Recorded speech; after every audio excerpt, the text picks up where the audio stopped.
Hello everyone, welcome back to my channel. কেমন আছো তোমরা সবাই? আশা করছি সবাই খুব ভালো আছো, আমরাও ভালো আছি।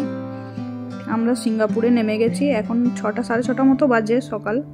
এখনও সকাল হয়নি, এখানে এখনও অন্ধকার অনেকটাই। তো আমাদের যে টার্মিনালে নেমেছি সেই টার্মিনাল থেকে অন্য টার্মিনালে যেতে হবে। যেতে যেতে দেখলাম খুব সুন্দর সাজানো গোছানো এয়ারপোর্টটা, তাই ভাবলাম একটু ভিডিও করি আর কয়েকটা ফটোও তুলে নিই।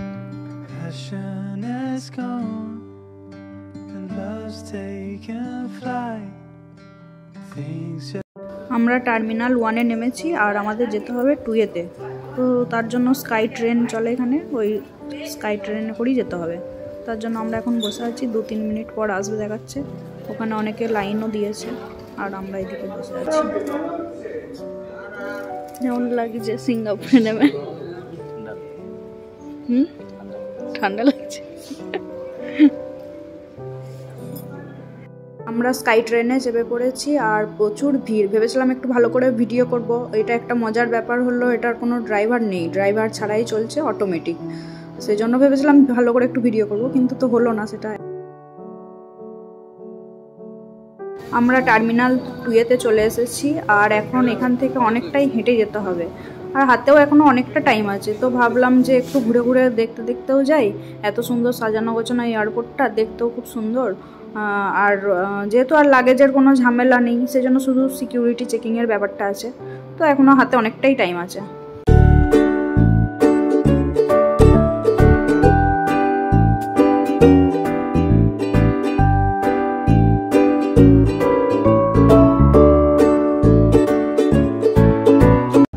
আমাদের বোর্ডিং কমপ্লিট হয়ে গেছে আর ফ্লাইটেও উঠে গেছি। এটা খুব বেশিক্ষণের না, টাইমটা 45 মিনিটসের ফ্লাইটটা। তো ওই জন্য আর বেশি কিছু ভিডিও করিও নি, আর এইদিকে আর সেরকম কিছু নেইও।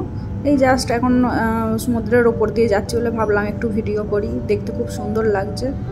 ওয়েদারটাও হালকা মেঘলাও আছে, আবার দেখছি যে রোদ হালকা উঠছেও।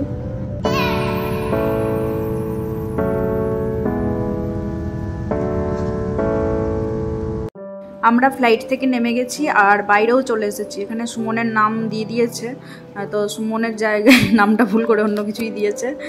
যাই হোক, তো চলো, যিনি নিতে এসেছেন তার সাথে দেখা হয়ে গেছে, বাইরে গাড়িও ওয়েট করছে। অফিস থেকেই গাড়ি পাঠিয়ে দিয়েছে। আমরা এখন এখান থেকে ডাইরেক্ট হোটেলে যাব। হোটেলেই এখন বেশ কিছুদিন থাকবো, যতদিন না রুম পাচ্ছি। রুম পেয়ে গেলে তারপর রুমে শিফট করে যাব।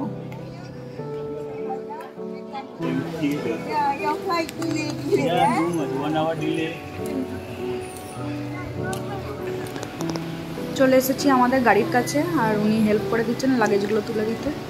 তো এটাই অফিস থেকে পাঠিয়েছে। আমরা এখন যাব পেটালিং জায়া। ওখানে হিলটন নামে একটি হোটেল আছে, ওখানে আমরা কিছুদিন থাকবো। আর এই এয়ারপোর্ট থেকে যেতে প্রায় 45 মিনিটস টু 1 আওয়ার মতো টাইম লাগবে বললো। আর ওই হোটেলটা থেকে সুমনের অফিসটাও বেশ কাছে। কেমন লাগছে এসে?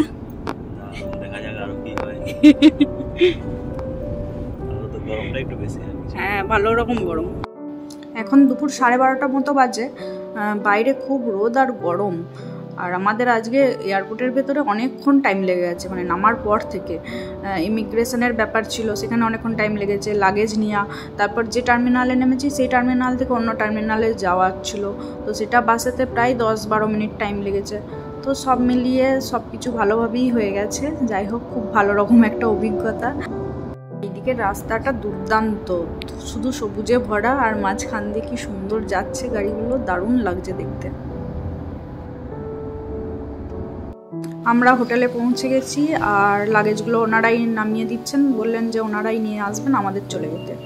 তো সুমনও চলে গেছে ভেতরে, ও চেক ইন করছে। তো চলো আমিও ভেতরে যাই। এই হোটেলে আমরা এখন 1 সপ্তাহ থাকবো। আর হোটেলটা আমরা ইউটিউবে দেখেছিলাম, খুবই সুন্দর। আসার পরেও দেখছি যে সত্যিই খুব সুন্দর, পরিষ্কার পরিচ্ছন্ন চারিদিকটা, আর খুবই সুন্দর সাজানো গোছানো। তো এখন আপাতত এটাই আমাদের ঠিকানা। সুমনের চেকিং করা হয়ে গেছে আর উনি বললেন যে উনি রুমে পৌঁছে দেবেন লাগেজগুলো, আমাদের চলে যেতে। হোটেলটা বেশ বড় আর এই দু সাইডে খুব সুন্দর বসার জায়গা আছে। এই সাইডগুলোতেই বসে ব্রেকফাস্ট, লাঞ্চ, ডিনার সব কিছু করা যায়। বাড়ি তো মনে হচ্ছে।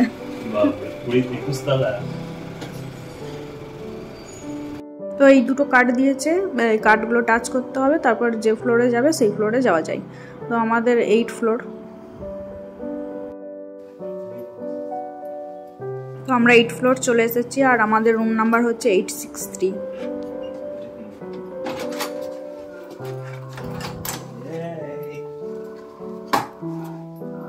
বাহ, 7 দিন এখন এখানে নাকি?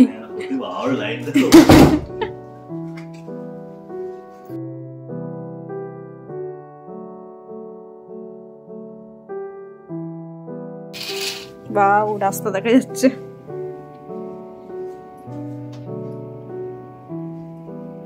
এখানে একটা ঘর দেখছিলাম সামনেই, কোথায় রুমটা কোথায় গেল? ওই একটা হচ্ছে এম কর্প মল, এটা একটা বুঝলে তো, এখানে ঘর থাকা আছে অনেক পুরনো।